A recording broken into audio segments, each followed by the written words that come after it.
Hi guys, I'm Amy from Amy Bakes Bread. I have a sourdough website and baking website, and I love to share my tried and true recipes with you. Today we're going to be baking my family's favorite sourdough cinnamon rolls. These are 100% sourdough. They are absolutely delicious. Everybody loves them. They're the best ever. Can't wait for you to try them. Okay, it's the night before, about 10 to 12 hours before I want to mix my dough. I'm mixing up my stiff, sweet levain. This is what we're going to use in place of a sourdough starter, but you use your sourdough starter to make it. So I'm going to teach you a little bit about it as we make it together. So levain is just a French word for sourdough. So I'm actually taking my sourdough starter and I'm going to build a levain, which is specific for one bake, in this case, cinnamon rolls. And this one we're doing a stiff, sweet one. So it's going to have more flour than it does water, and it's gonna have a little added sugar. So I'm taking about 20 grams of my active sourdough starter, putting it in my jar. And then I'm gonna add 20 grams of sugar. Always tear my scale in between. The sugar just helps balance out the sour flavors a little bit. You could leave this out if you wanted to. And the reason that you do a stiffer levain is because it will actually give the cinnamon rolls not as sour of a flavor and kind of gives you a little bit more leeway in their rise time. I like that for both of them. It makes them a little bit taller, puffier, just delicious.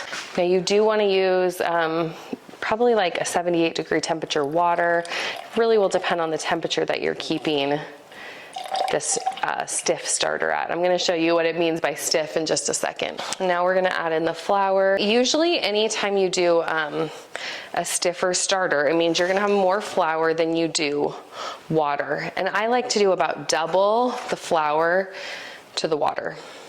So you could actually increase the amount of starter in this if you wanted it to be ready a little bit sooner, and then it would move a little bit faster. I added in all of my ingredients for the stiffer levain, and then we're just gonna mix it together. You kind of start to mix it and then it gets really stiff in there. And so I like to take it and kind of dump it out of my jar, and I'm just gonna knead it together until it forms a ball. Now, a lot of people ask if you could use like a regular sourdough starter in these cinnamon rolls instead of a stiff one. And I've done it before, yes, you can do that. If you have, active starter that's ready to go like this, you could definitely do that.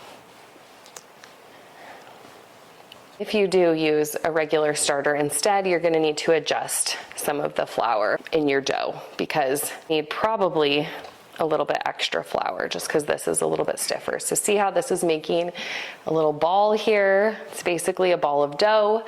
And this is our stiff levain. We're gonna put this in our jar, cover it up, and let this rise 10 to 12 hours. I like to mix this up at night, and then I cover it and I keep it around 78 degrees, and it takes usually about 10 to 12 hours to get bubbly, active, strong. You're gonna notice that it will double in size at least and dome on the top before it's ready to be used. Okay, I put that levain in my bread proofer overnight. This just keeps it warm. And so we're gonna pull it out right now. Oh, here it is. See how it's filled out the entire jar? It's gone all the way to the top. It was a little bit domed. This has maybe gone slightly over, but you can definitely use it in this doubled state. So we're gonna be using this right now and using it to make up our cinnamon rolls. So I'm starting with a stand mixer here. I like to just set the bowl of my stand mixer on a scale. This is how I'm gonna add all my ingredients in here, and then I'm going to mix them up. So I always like to weigh out my ingredients. I think that it makes just a better overall finished bread. But I do have the cup measurements listed as well if that's better for you. So we're gonna start here. I'm gonna get into grams here, and then we're gonna add in, starting with our stiff levain. So you can see how much stiffer that is when I am pulling it out of here. It's not runny. It's a much stiffer risen dough. So we're gonna add that into our bowl. I'm just using my fingers so I can show you kind of what it looks like once it's risen, but you don't have to use your fingers. All right, so I'm gonna get the rest of this out here and into my bowl. Now the thing about using a levain method, which is what we've been doing here, is that you are really using almost all of that starter levain. So you don't refeed it anything. You're just basically using it all up in your bake. You may have a little bit of extra left over and you may not. It just kind of depends on how much weight is lost during that fermentation cycle. Anyway, so we're getting all of that into our bowl. Then we're gonna add in our warm milk, which I already warmed that up. I just warmed it up in the microwave. We're gonna add in our sugar. Do a little bit of sugar to sweeten up this dough. We're doing 2 eggs. Now I sometimes have people ask if you can leave the egg out of this recipe. It does make it like a richer structure of a dough, but if you have an egg allergy, you can leave the egg out. You may need to add a little bit less flour to compensate, but you should be able to make this dough without the egg if that's something you want to do.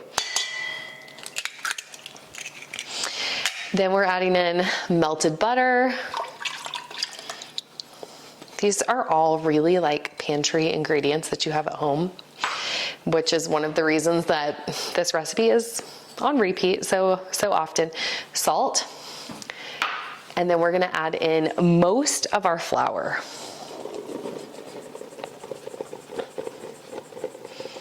I like to reserve probably about a cup of flour just because as I'm kneading the dough, sometimes, different hydrations, even the environment, the humidity, all of that can affect how much flour, gets absorbed and how sticky your dough is. And so I don't want to have an issue with over flouring my dough. So I like to hold back just a little bit of the flour and add that in as the mixer needs. So we're going to take it over to the mixer and get it going. We are using the uni mixer today. So I'm putting this in here. One of the unique things about the uni is that it has this kind of this dough hook and then this bar here, and that helps keep the dough from riding up, and it really gives a good knead. I really love this mixer, but I love a lot of mixers. So you can actually go, I have on my website, and I have a video just about all my favorite mixers, and watch them and see how they compare if you're interested. And if you don't have a mixer, no worries. You can knead this dough completely by hand, and you just need to add probably an extra 5 minutes or so of hand kneading.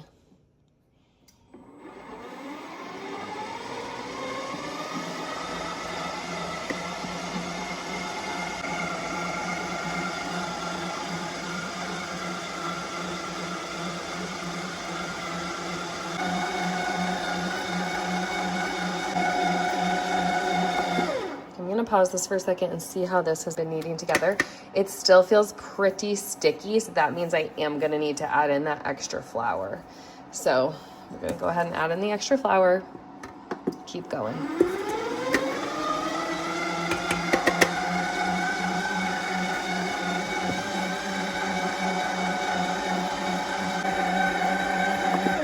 Okay, I added in that extra flour. Let's feel this dough much better.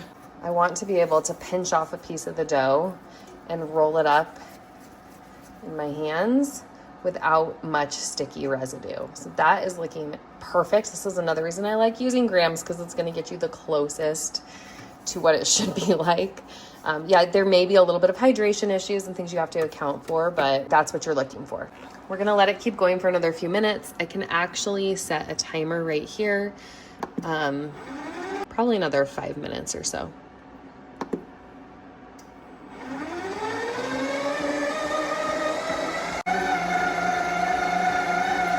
All right, this dough looks gorgeous. I forgot to mention too, I like to use bread flour in this dough. I just think it gives a chewier, puffier, softer roll. So if you have bread flour, use it. You can also add a little bit of vital wheat gluten to a regular all-purpose flour if you want to. I haven't tried this whole wheat yet, but I want to. So that's on my list too. All right, we're gonna stick this in a tub or a container and then let it rise for about 4 hours. It's not gonna completely double in size, but it may just puff up and kind of fill out the container. That's okay, that's really all we're looking for. I'm actually gonna take the temperature of the stove too, so I know the temperature that it's at. The mixer brings that temperature up, the warm milk brings that temperature up, and it could go a little bit faster if it's at a warmer temperature. Okay, so I'm checking it. Oh my goodness, this is warm, 87. So I do not need to put this in my proofer right now.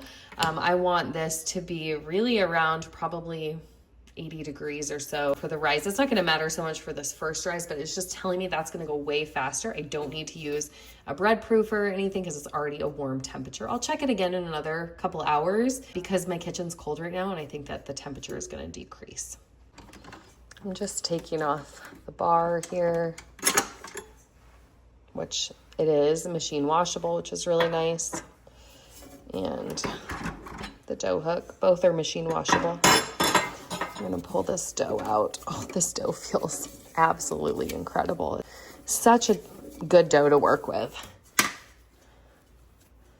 We're gonna stick it right into this container. Now, I said I'm not getting a giant container because I know that it's not gonna quite double in size, but it should fill out, it should puff up a little bit, and we will check it in another couple of hours just because it is so warm.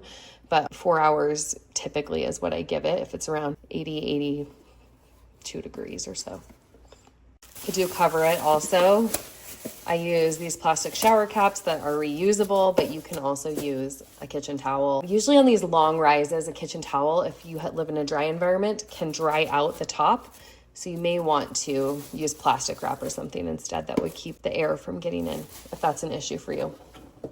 Let's talk cinnamon filling. So we've already mixed up our dough. While the dough is rising is when I like to mix up the filling and the frosting. So I kind of like to do this ahead of time because I feel like I'm always scrapped for time, or I'm always like rushing when it comes to actually serving the cinnamon rolls. So if I can mix up my frosting ahead of time, I just keep it in the fridge and then I can spread it on the rolls when it's time to go. So I like to mix this up ahead of time. So I've got my butter. Now we're gonna add our brown sugar. Now I prefer to use a really softened butter. It could even be a little bit melty, but you don't want it to be too melted. So you definitely want, if you make this enough ahead of time, then it'll be okay if it's a little bit more melted, but you want it to be spreadable. You know, you see a lot of recipes that you put the butter on and then you sprinkle on the cinnamon sugar. That's not my preferred way to do this. I like to mix it all into a paste and then spread the paste all over. I feel like you get more even like cinnamon sugar goodness, and it's just how I've done it for so many years, and I really love this method. I add a little bit of flour or cornstarch as well into this filling, and I feel like that helps it to bind a little bit better to the rolls so it doesn't leak out as much. And then of course the cinnamon. It just brings so much good cinnamon flavor. Don't skimp on the cinnamon. Then you just go ahead and mix it together. I'm actually gonna get my hands in here and I just want to mix it so that it forms kind of a thick paste. This is what you're looking for. Definitely like a thick, spreadable paste. We're gonna keep this out right now. I'm gonna cover it just with some plastic wrap, and this will be ready for us to spread on our rolls once they've risen. If you mix this up way ahead of time, then you may wanna just pop it in the fridge and pull it out to soften up a little bit before you use it. Now that we've made our cinnamon filling, we're gonna focus on the frosting, and let me tell you, this frosting it just makes the cinnamon roll. We're gonna first start with our butter. And I prefer a less like cream cheese forward cinnamon roll frosting. And so that's why this one has quite a bit of butter compared to cream cheese than you may see in other cinnamon roll recipes. So we're doing cream cheese and butter. We're gonna whip those two together, and then we'll add in powdered sugar and our flavorings. Now, before I whip these together, let me talk a little bit about the flavorings. So regular vanilla extract works great if that's what you have. If you can find like this vanilla bean paste, it just adds that extra little bit of, you know, like the beautiful flakes and flavor of vanilla throughout. And then My secret ingredient is this maple extract. So just a little bit of maple goes a really long way, and it takes these cinnamon rolls from just like really, you know, great rolls to incredible, the flavors. I also love a little pinch of salt, and then we add in a little bit of heavy cream as well, just to thicken it up a little bit and loosen it and thicken it. It's kind of does both, just the nature of the cream. You could also sub milk for that if you didn't have cream on hand. So let's mix it up.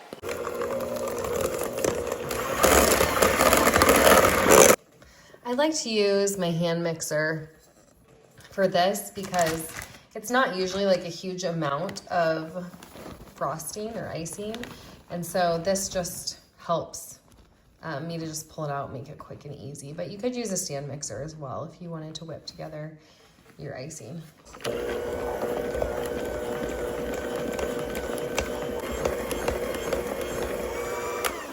This is having a little bit of a harder time coming together, and I can tell that my butter and my cream cheese were a little bit colder. If you can use more room temperature, it's a little bit better. But as soon as I add in my cream and some of my flavorings, it's gonna come right together. And the key is just to like keep whipping it.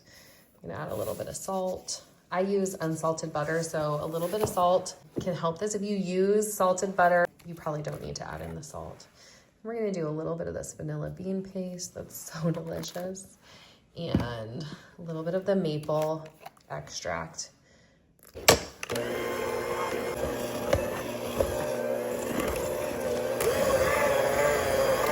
I'm gonna need to go around the sides and just get all the edges here, just to make sure it all gets incorporated. Once it is looking like this, you're gonna wanna still whip it for another couple of minutes. So look at that, how this looks, and then I'll show you in another couple of minutes what it looks like. Look at how light and fluffy that is. You can kind of see what it did look like before, and then look how light and fluffy. So mixing it for, you know, at least 3 to 5 minutes makes the difference on this icing. I'm gonna cover this. I'm actually gonna keep this in the fridge and then pull it out maybe a half hour before I ice the rolls to let it just come back to, you know, room temperature. You could even re-fluff it a little bit and mix it if you want to. But if you're putting it on warm rolls, it's just gonna melt into the rolls anyway. So I found that you don't really have to do that. Yeah, now we're ready for our dough to rise. Come on, dough. Let's get going. This is my sourdough dough. You can see that it has puffed up and filled out a little bit. It has not doubled in size. That's not what we're going for in about 4 hours. Let me check the temperature really quick. So the temperature has actually dropped, if you remember, it was in the high 80s, and it's dropped to around like 77 degrees. So I'm definitely gonna want to keep this warm after I shape it so that it will rise and puff up even more. You're gonna want them actually to double in size eventually. I'm gonna pull this dough out and we'll shape it up. Sourdough works a little bit differently than like a commercial yeast dough would, because you don't really want it to double in size twice, because once it's doubled, it's kind of used up a lot of that yeast power. And so you don't have a whole lot of leeway. So I like to just let it, you know, puff up and strengthen over those 4 hours. Then we roll it out, and then we're really gonna let it rise and double in size. So we do wanna look for a doubling, but only after it's shaped. So I'm gonna roll it to about 16 by 24. I like to use this baking mat to roll it out. And then after I've got it rolled out, I'm gonna put on the sugar mixture, roll it up. You don't even need any extra flour to roll this. This dough is so beautiful and easy to work with. I am going today to cut these into about 24 pieces. A lot of times I'll do them into just 12 giant cinnamon rolls, but they get so big that way. And I've lately been doing more 24. I feel like it feeds more people and they're just a more manageable size. So in order to do that, the rolls end up being about 1 inch in size each. So you can either cut the dough in half and roll them like in 2 different batches, or do one big batch at once, which is what I'm doing here right now. You will notice that this dough will spring back a little bit. That's the nature of the gluten strands in dough, so don't be surprised if you see that. Just do your best to roll it evenly. And I kind of go one side and then I'll go the other direction. That just kind of is the easiest way to do it. Also, if you do not have a good quality rolling pin, I will link this one in the caption because it is the best rolling pin. And they're a small business. Highly, highly recommend. Okay. So I've got my dough pretty well rolled out here into this size. I did about 24 by 16. Now I'm gonna add on my cinnamon sugar and then roll it up. It will get a tiny bit longer as you roll, so if it springs back just a little bit, that's okay. On goes the cinnamon sugar. I love using the paste. I just do it with my fingers, and you wanna go straight to the edges here. And then you can kind of even push it out even more into a little bit of a rectangle as you go. Just to the edges, just because you want that yummy cinnamon sugar in every single bite.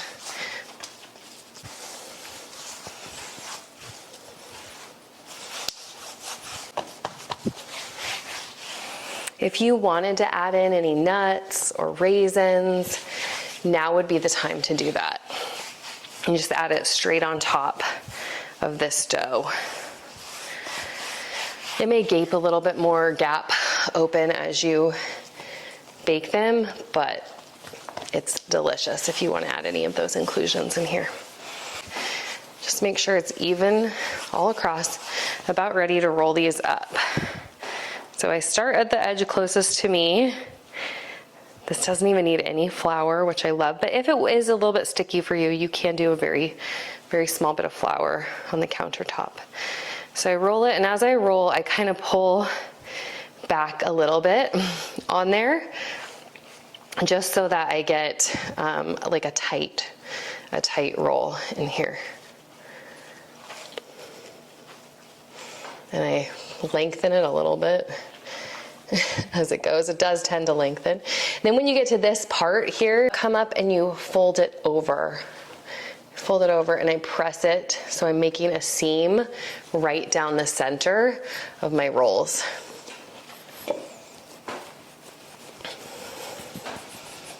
So this makes 24 rolls. You can also do 16 if you want them a little bit bigger. I kind of try to spread it out a little bit. And then I'm going to cut them with my bench scraper. You could use floss here if you wanted to. I've never felt the need to do that. Let me show you. I'm gonna do kind of like this. Look what a beautiful swirl you get, even without the floss. So I feel like a quick, decisive bench scraper or knife work really well with this instead of doing the floss. And then I'm just gonna cut them into about 24 pieces. Look at that beautiful cinnamon roll. I already prepared a baking sheet, and I just stick them onto my baking sheet. I'm gonna do 6 down and 4 across.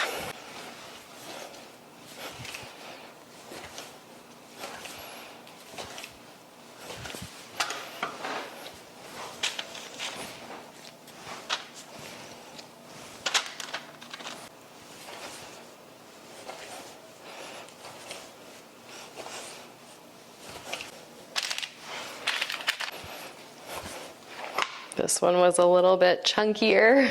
Sometimes if you don't roll your dough super even, that can happen. It's okay, we'll still get the rolls we need out of it.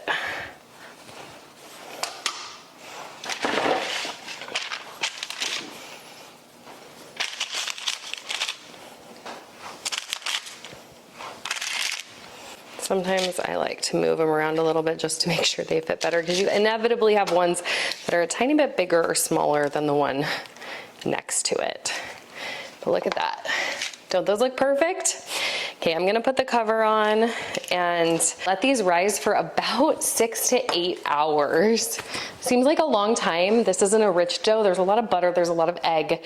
You definitely want to give it a long rise till they have really doubled in size and are nice and fluffy. And to do that, I'm actually gonna put this on my dough mat. So I lay down kind of a cloth, a towel, and then I use my dough mat and I stick it on top of the towel.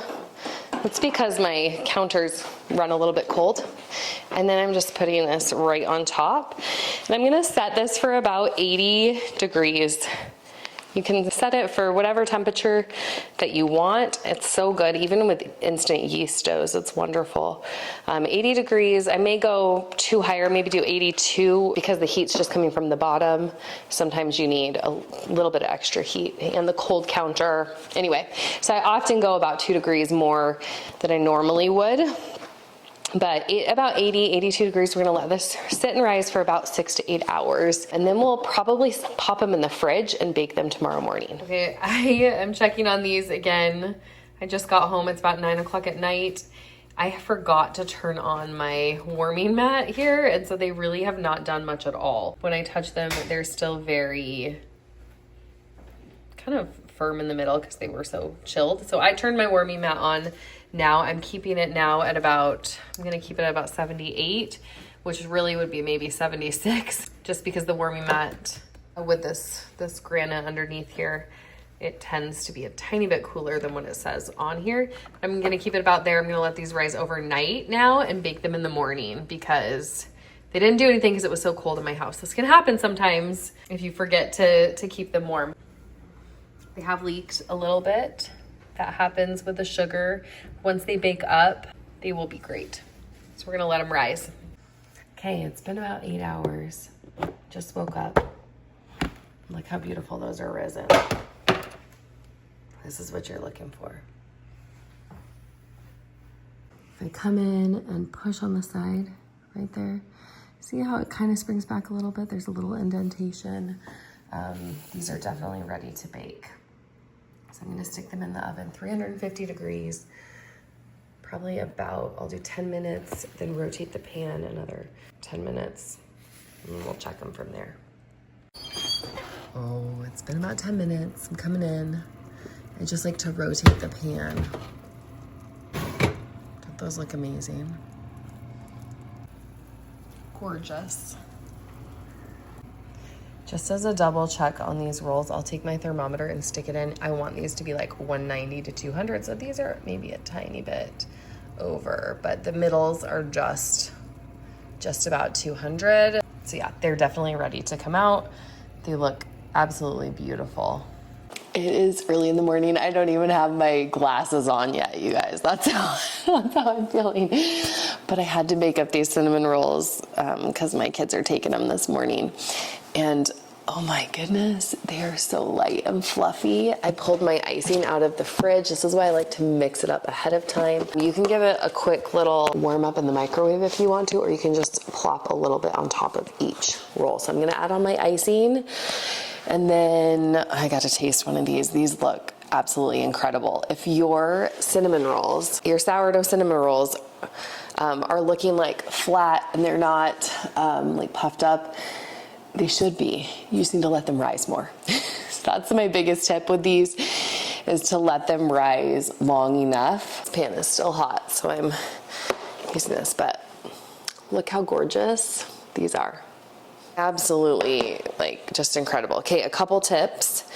So you saw last night that I forgot to set my warmer. And actually, I'm kind of glad that that happened, because you can see how important temperature is to get these to rise. And so instead, I set my warmer to like 78, I think. 76 is the temperature I kind of recommend, but with the cold kitchen, you need it sometimes a tiny bit warmer, and they rose for 8 hours overnight instead of the 8 hours they would have done during the day. If they had have risen and looked like that during the day, I would have stuck them in my fridge, pulled them out this morning, and baked them. So you can do it either way. Actually, in the recipe post are a bunch of different options for how you can make these ahead of time so you have them in the morning for breakfast. But we're gonna go ahead and ice them up, and we'll cut into one.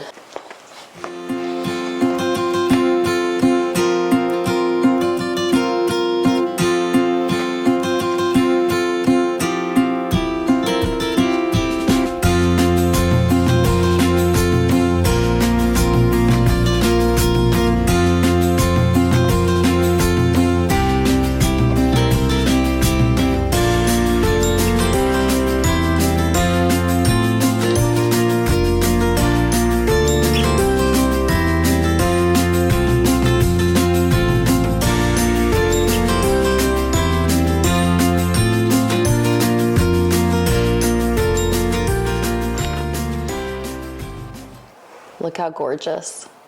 Oh, can't wait to dig in.